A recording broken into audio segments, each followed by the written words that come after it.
प्रेमाने बोला. धन निरंकारजी एवं रामकृष्ण हरी. जे कोणी भाविक सज्जन नवीन असतील या चॅनलवरती तर नक्की सबस्क्राईब करा, लाईक करा आणि शेअरसुद्धा करा. खरं तर तुमची साथ म्हणजे साक्षात भगवंताचा हात. तर या माझ्या हरीच्या लाडक्यानो, या माझ्या भाविक सज्जनानो, आता ऑगस्टमध्ये गणपती बाप्पांचं आगमन होईल आणि प्रत्येकाच्या मुखामध्ये हे जास्त करून ऐकायला मिळतं की अरे त्याचा देव या उंचीचा, माझा देव या उंचीचा, त्याची मूर्ती जरा रुंद आहे, माझी मूर्ती जरा उंच आहे, त्या मंडळाचा गणपती एवढा मोठा नाही आहे, या मंडळाचा गणपती खूप उंच आहे. आता मला सांगा, देव लांबी, रुंदी आणि उंचीमध्ये मोजण्याची गोष्ट आहे का हो? देवाची लांबी, रुंदी, उंची मोजण्या इतकी आपली पात्रता आहे का? अहो, आपल्याला त्याने जन्म दिला आणि त्याची उंची, लांबी, रुंदी आम्ही मोजूच शकत नाही. नव्हे तर उंची, लांबी, रुंदीच्या पलीकडे तो असतो जो अभेद असतो, अछेद असतो, अविनाशी असतो, रंगरूपाहून न्यारा असतो, ज्याला माऊलींनी म्हटलं की अव्यक्त निराकार, ज्याला कुठल्याच गोष्टीमध्ये मोजता येत नाही, व्यक्त करता येत नाही, अव्यक्त निराकार, नाही ज्या आकार. पण आमचं काय होतं की आम्हाला ती ज्ञानदृष्टी नसल्यामुळे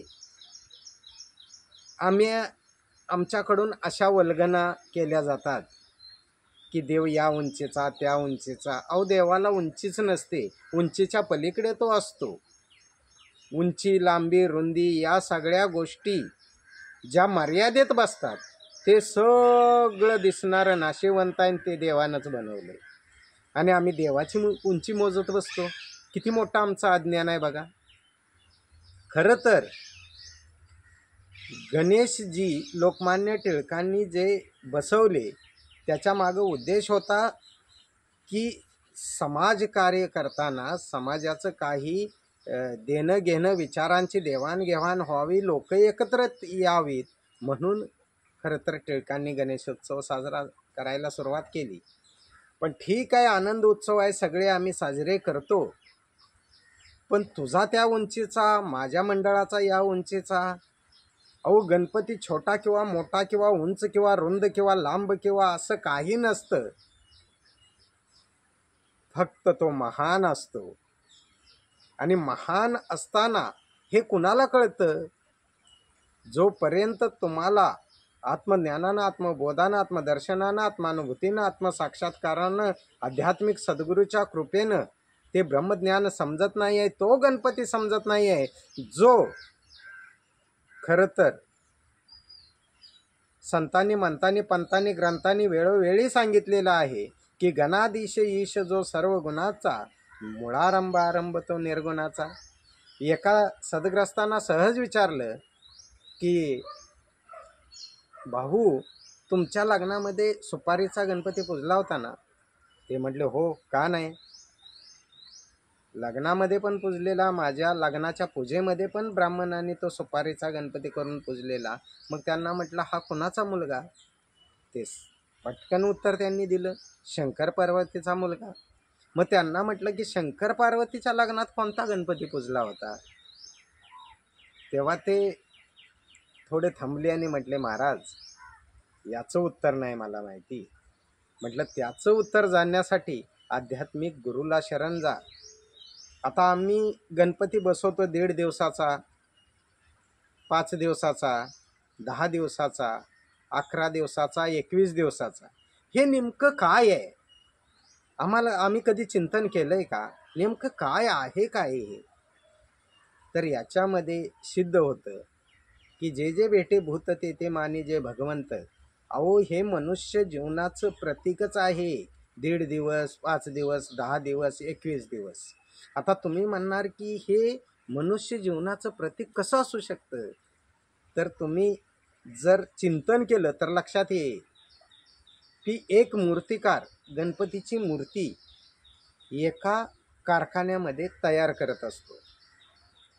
आता बघा, इकडे त्याने तो चिखल घेतलेला आहे, मूर्ती तयार करायला सुरुवात केलेली आहे, किंवा शाडूची माती घेतलेली आहे, जे पण काय त्या वस्तू तिथं घेतलेल्या आहेत, सुरुवात केलेली आहे.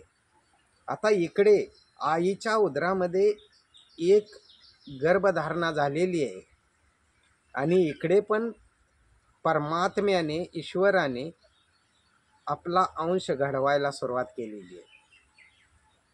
आता सुरुवात करत असताना इकडचा कलाकार पण त्याला हात तयार करतोय, पाय तयार करतोय, कान, डोळे, नाक सगळं तयार करतोय, आणि हा परमात्मा रूपी कलाकार पण आईच्या उदरामध्ये नाक, कान, डोळे सगळ्या गोष्टी तयार करतोय. आता मूर्ती बरोबर करून तयार झालेली आहे, आणि ती मूर्ती न्यायला कोणीतरी आलं त्या कारखान्यामध्ये, आणि ती नेऊन एखाद्या ब्राह्मणाकडून त्याची प्राणप्रतिष्ठापना केली जाते. आता या गोष्टीचा आम्ही विग्रह किंवा बोध काय आहे नेमका आम्ही घेतला नाही. प्राणप्रतिष्ठापना करणारा ब्राह्मण तो प्राणप्रतिष्ठापना झाली म्हणतो, पूजा वगैरे करतो, मग ती मूर्तीतून आम्ही त्याला देव मानायला लागतो.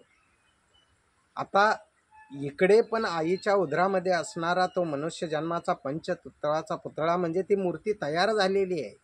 आता देव काय करतो, आपला थोडासा अंश म्हणजे परमात्म्याचा अंश आत्मा, प्राण प्रतिष्ठापना खरं तर त्या छोट्याशा मुलाच्या उदरामध्ये प्रवेश करतो, आणि जेव्हा त्याच्या काळजामध्ये त्या आत्म्याचं प्रवेश होतो, तो देवाचा अंश प्रवेश करतो, तेव्हा तिथे पण प्राण प्रतिष्ठापना होते. आईच्या उदरामध्ये आता प्राण प्रतिष्ठापना झाली, इकडे पण प्राण प्रतिष्ठापना झाली. आत्ता कोणाचा 1.5 दिवसाचा, कोणाचा 5 दिवसाचा, कोणाचा 10 दिवसाचा, कोणाचा 21 दिवसाचा, कोणाचा 11 दिवसाचा सुद्धा. मग आता याचा अर्थ सांगतो, कोणाचा 1.5 दिवसाचा म्हणजे एखादा मुलगा किंवा एखादी मुलगी जन्माला आल्यानंतर कधी कधी असं होतं की 1.5 दिवसासाठी ती असते, आणि त्याच्यानंतर या जगाचा निरोप घेते. कोणी कोणी 5 दिवसानं सुद्धा या जगाचा निरोप घेतो. काचेमध्ये ठेवलेलं असतं, गॅरंटी नसते. डॉक्टर म्हणतात सांगू शकत नाही, जगलं तर नशीब. म्हणजे 5 दिवसामध्ये, 10 दिवसामध्ये, 21 दिवसामध्ये, नव्हे तर कोणी 40 वर्षानं, कोणी 20 वर्षानं, कोणी 100 वर्षाने सुद्धा. तर इथे पण तसंच आहे की कोणाचा गणपती 1.5 दिवसाने विसर्जित होतो, कोणाचा 10 दिवसाने विसर्जित होतो, कोणाचा 21 दिवसानं होतो. मनुष्य पण तसाच आहे. कोणी 40 वर्ष जगतो, कोणी 20 वर्ष जगतो, कोणी जलामल्या 1.5 दिवसातच निघून जातो, कोणी 5 दिवसात, 10 दिवसात, कोणी 21 दिवस म्हणजेच 100 वर्ष टिकू शकतो. असं मनुष्य जीवनाचं प्रतीक म्हणजे ते गणपतीचे 1.5 दिवस, 10 दिवस, 5 दिवस, 11 दिवस, 21 दिवस आहे. पण आम्ही त्याच्यावरती कधी चिंतनच करत नाही आहे. का करत नाही आहे? तर आम्हाला ती ज्ञानदृष्टी नाही आहे, आणि ज्ञानदृष्टी आल्यानंतर आम्हाला समजतं की गणाधीश ईश जो सर्व गुणांचा, मुळारंभ आरंभ तो निर्गुणाचा.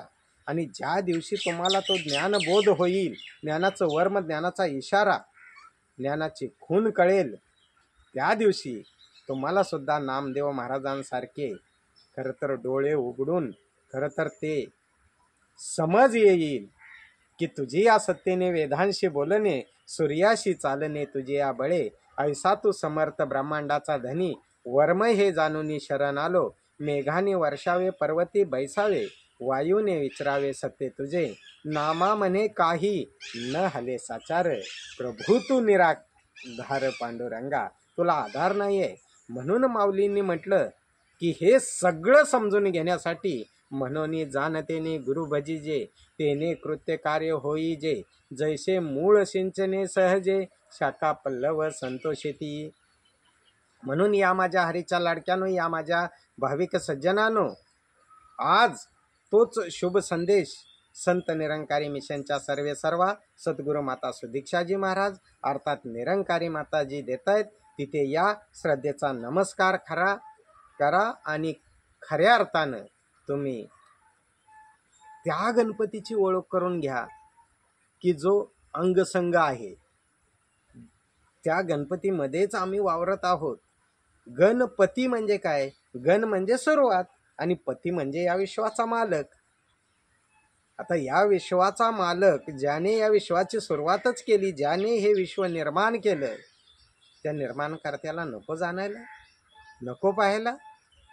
खरं तर त्याला पाहिल्यानंतरच तुमच्या जन्माचं सार्थक होईल बाबांनो. म्हणून या श्रद्धेचा नमस्कार करा आणि खऱ्या अर्थानं तुमचा यहलोक आणि परलोक सुखी करा, सुहेला करा बाबांनो. प्रेमाने बोला. धन्य निरंकारजी. एवं राम कृष्ण हरी.